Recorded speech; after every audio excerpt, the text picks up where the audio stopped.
They always ask the question, in what language was the Torah and the Ten Commandments given? So there's two scripts of Hebrew. One is Kasav Ashuri and one is Kasav Ivri.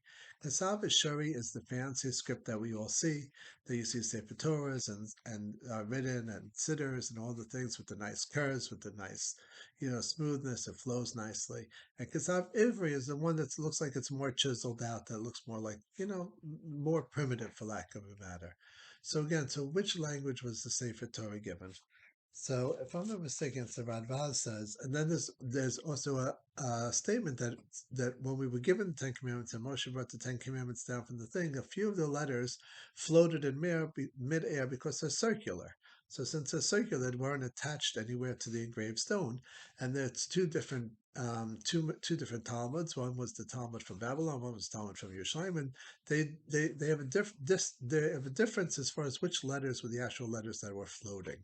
So what is going on? Like what is the Radbaz says more or less that the first set of luchos, the first set of tablets, the Ten Commandments that were given, they were by God. So they were in Kasav Ivri. They were in Kasav Ashuri.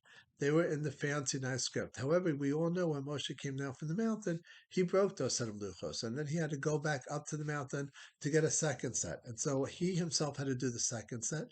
When he did the second set of luchos, the luchos that he did, he had to do them himself. So that was Kasav Ivri. And it's only later in time when the Ezra Hasofer, that's called Ezra Hasofer, the Ezra scribe, he reinstituted the Kasav Ashuri. So that's why nowadays we have both sets of Kasiva. And that also explains which letters were floating in the Talmud. Some people, when one set, they were saying, okay, the first set of luchos, these two letters are floating because it's in Kasav Ashuri, and the second set of luchos, the other Gemara is talking about the second set of luchos, which were in Kasav Ivri. That's why they have the two different letters that are floating.